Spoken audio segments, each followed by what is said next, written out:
Selamat datang kembali di podcast Pilar Politik Membangun dan Merawat Bangsa, yang dimana pada podcast ini kita akan mengundang pelaku politik untuk berbicara mengenai kondisi yang terjadi perpolitikan saat ini, terutama di skup Kota Makassar.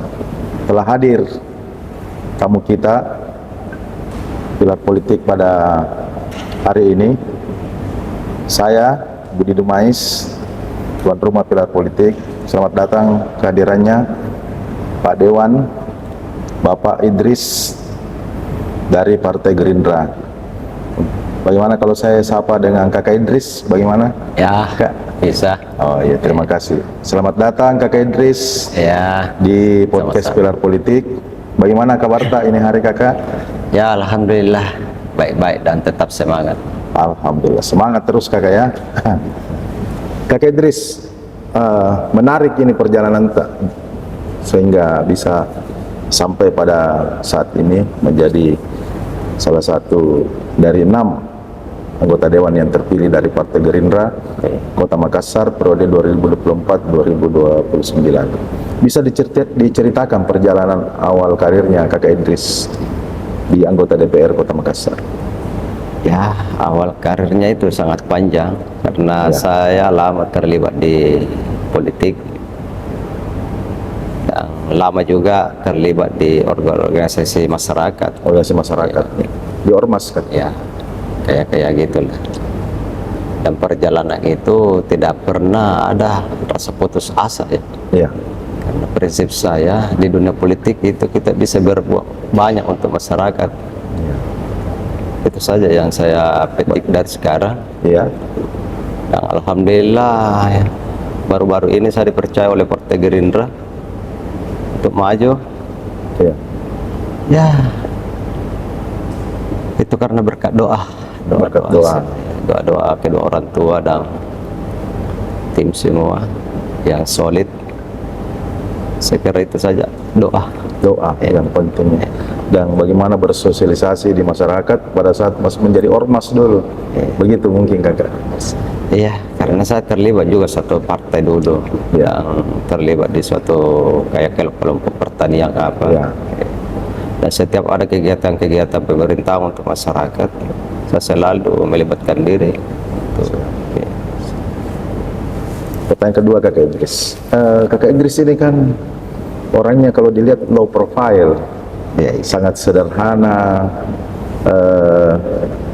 Apalagi kalau di natural lah, seperti orang yang tidak pernah, enggak kayak apa ya, selalu kelihatan kan selama ini kelihatan bahwa orang itu selalu ada jarak dengan pemimpinnya. Kalau saya lihat Kakak Idris ini orangnya natural, sederhana, low profile, bisa dekat dengan masyarakat. Di balik gaya itu Kakak Idris, apa motivasi itu untuk seperti itu? Ya, pertama-tama saya sih orang yang sangat sederhana memang. Karena memang sederhana ya, karakternya dari dulu ya Kakak Idris. Karena apa ya, saya orang dibawa memang, bukankah orang pengusaha dan keturunan pejabat apa. Tapi hobi saya itu tadi yang saya katakan, bahwa terlibat suatu organisasi bisa kita membantu orang banyak. Jadi saya cuma berharap sama tim dan keluarga, ya doakan kan, mudah-mudahan saya tidak berubah, terus kesederhanaan ini kita tingkatkan. Betul. Kakak Idris, bagaimana untuk meraih kepercayaan masyarakat sebagai politisi untuk saat ini? Ya, kalau masalah meraih kepercayaan itu ya dari diri sendiri. Kalau kita tidak pernah menjanji ke masyarakat dan selalu memberikan hal-hal positif, ya saya kira masyarakat itu bisa menilai. Ya. Kira-kira tantangannya ke depan jadi anggota Dewan DPRD ini, kalau melihat ini kan baru beberapa hari kita jadi anggota Dewan. Tantangan ke depannya ini kira-kira apa dan bagaimana yang bisa, ya kan kita sudah pernah di Ormas, sudah pernah bersentuhan dengan masyarakat, ya, apakah itu akan kembali Kakak Idris lakukan pada saat nanti duduk di anggota Dewan? Iya, jelas saya kira ya, katanya orang ya double gardam orang tuh. sebagai wakil rakyat tidak bisa juga dilupakan di bawah, karena tugas-tugas kita itu ya untuk rakyat. Untuk rakyat. Ya, untuk rakyat. Melayani rakyat, Ya, melayani. bukan kita yang mau dilayani. Bukan kita dilayani, kita yang Betul, melayani. kita yang melayani rakyat. Kita harus turun ke bawah, turun ke masyarakat, begitu Kakak Idris. Luar biasa Kakak Idris. Sekarang ini kan kita memasuki pesta politik tahap kedua. Yang awalnya dulu pesta politik pemilihan anggota legislatif dan pemilihan presiden dan wakilnya.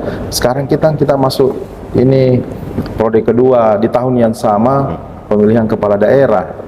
Nah, kita bicara skup Kota Makassar ini, sebentar lagi kita akan mengadakan pemilihan wali kota dan wakil wali kota Makassar periode 2024-2029.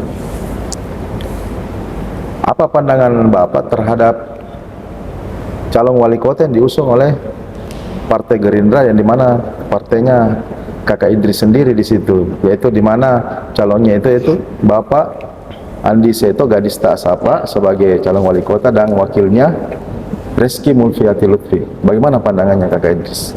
Ya, pertama-tama sebagai kader ya harus taat dan tunduk kepada perintah. Jadi kita itu ya satu komando, di mana partai siapa yang dia usung, ya, diwajib itu di situ.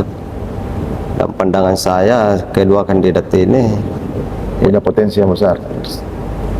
di antara calon saya enggak ini, tapi di antara calon keempat kandidat ini kalau kita melihat dari sisi pengalaman dan apa ya namanya, saya kira Andi Seto lah yang terbaik dan wakilnya Bu Reski.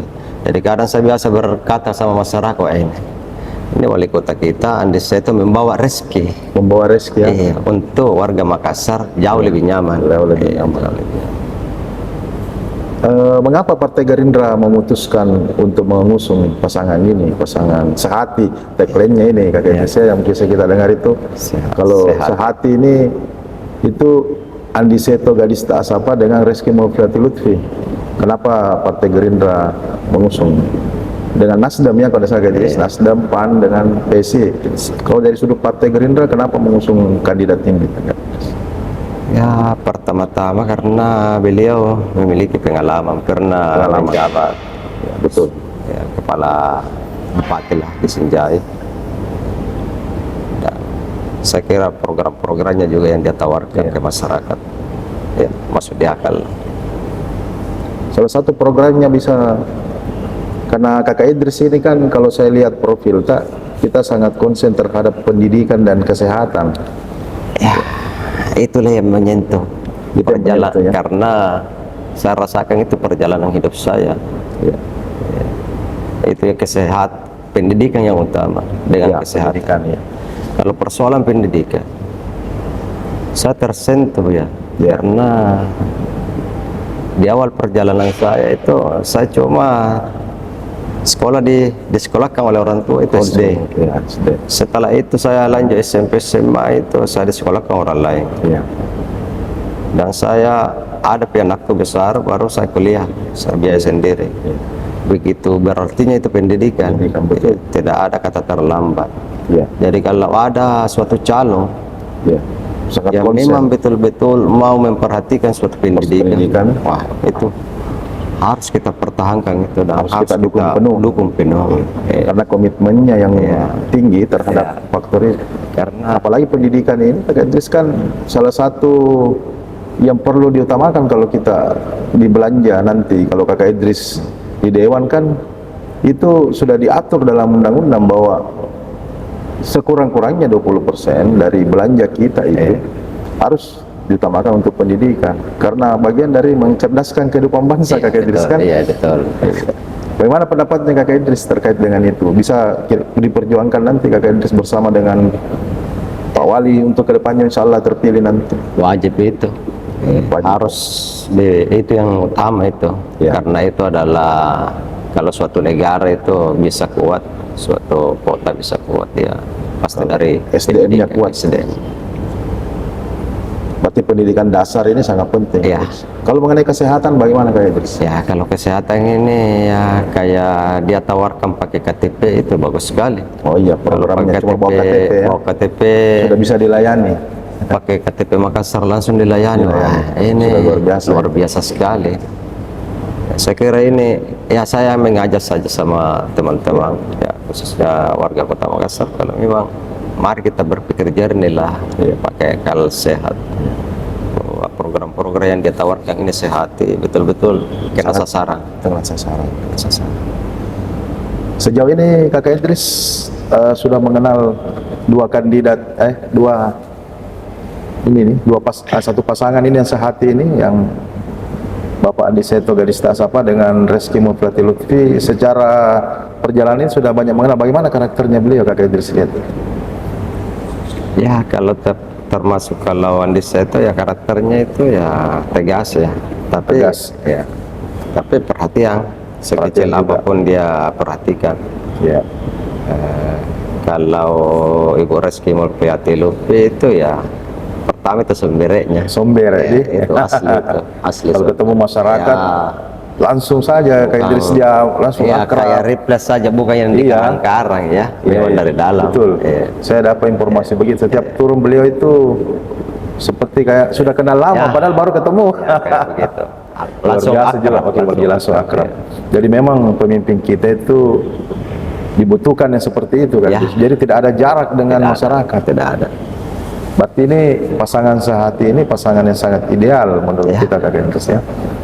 Saya Sangat kira bisa ideal. jadi pelayan yang baik nanti di masyarakat, bisa dekat dengan masyarakat, bisa kapan ditemui pun boleh. Boleh. Apalagi Kakak Idris ini bisa jadi jaminannya nanti. Insya Allah terpilih nanti Kakak Idris. Amin, amin. Bagaimana Bapak melihat peluang di Kota Makassar nanti ini ke depannya dipimpin oleh pemimpin seperti yang kita harapkan? Ya kalau peluangnya sih besar. Besar. Ya. Karena kan begitu akan didukung juga oleh legislatif. Saya kira Partai pemenang, partai pemenang. Gerindra juga, Gerindra juga masuk pemenang urutan. pemenang juga urutan kedua, dan sekarang presidennya dari Gerindra. Presiden. Jadi saya kira kalau program-program pemerintah itu saya kira Sangat lancar. wilayah. Lancar Jadi sekali. dengan adanya dukungan di legislatif, peluang kita nanti untuk memperoleh anggaran di pusat Anggaran juga dari besar. pusat, iya. Betul. Iya. Dengan berarti luar biasa ini Kak Iya. Idris ya. Apalagi penggabungan partai ini yang mendukung juga kuat. Iya. Luar biasa Kak Idris. Alhamdulillah, mudah-mudahan ya. Bagaimana dengan pemilih-pemilih di bawah? Melihat karakteristik pemilih sekarang yang ada di Kota Makassar, untuk bisa kita edukasi, kita berikan pengarahan untuk memilih pasangan ini, bagaimana tantangannya di bawah? Yang selama ini kita kan jalan menyapa sama sehati ya. Kalau bahasa-bahasa di ya termasuk mama-mama, ibu-ibu ya, itu sangat senang sekali. Senang sekali ya. Senang sekali dengan program-program itu, termasuk pendidikan dan kesehatan. Ada juga saya dengar itu UMKM Kak Idris, bagaimana itu memberikan modal usaha, lantas dibimbing baru di itu. Bagaimana tanggapannya mama terhadap programnya Sehati juga itu?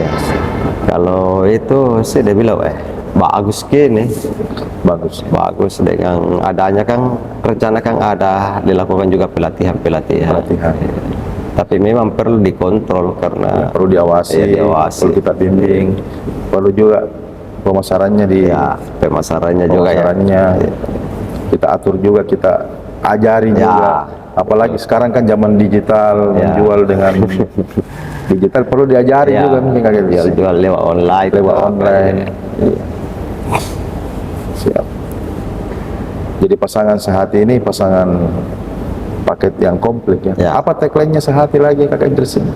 Yang Makassar nyaman ini. Bisa kita jabarkan Makassar nyaman itu seperti apa? Ya, kalau Makassar nyaman itu kan artinya masyarakat sudah tidak terlalu banyak dipikirkan. Oh, malah dipikirkan. Iya. termasuk itu yang lewat program-programnya. Iya. Kan biasa orang apa ya, biasa kalau tahu ngajarang, Iya. orang tua siswa itu kan berpusing biasa memikirkan Iya, biaya, pakaian dan lain-lain. Wah. Tapi kalau sudah ada ini kan, ibu-ibu tinggal, wah, lain lagi dipikirkan. Lain lagi dipikirkan, tidak ada lagi. Udah ada lagi. Sudah tidak terlilit hutang Ya, lagi di mana-mana. tidak kelilit Wah, hutang. sangat dipikirkan itu mama Ya. kalau sudah mau jalan sekolah. Mau periksa kesehatan apa, langsung tinggal dia bawa KTP. Iya, betul. Ada adik juga yang di sekolah itu, anak-anak sekolah tidak terlalu pikir masalah makanannya juga. Iya. Kan ada program-program Program nasional makanan ini. gratis. Iya. Ya, itu untuk menambah gizi Ya, betul. anak-anak kita, Kakak Idris. Ya. Jadi Luar memang biasa ya. membuat masyarakat nyaman. Nyaman. Iya. Berarti yang nyaman ini masyarakat. Masyarakatnya ya Iya, nyaman. betul-betul yang punya Iya. kota. Siap. Terima kasih ini atas kehadiran Tak. Iya. Kakak Idris, mungkin di lain waktu saya bisa undang lagi kembali. Sudah meluangkan waktu untuk datang di acara podcast kami Pilar Sama-sama, Politik. Pak. Iya, siap. Terima kasih pemirsa Pilar Politik. Kita sudah ada di episode keempat dan kita akan berjumpa lagi di episode berikutnya di Pilar Politik. Wassalamualaikum warahmatullahi wabarakatuh.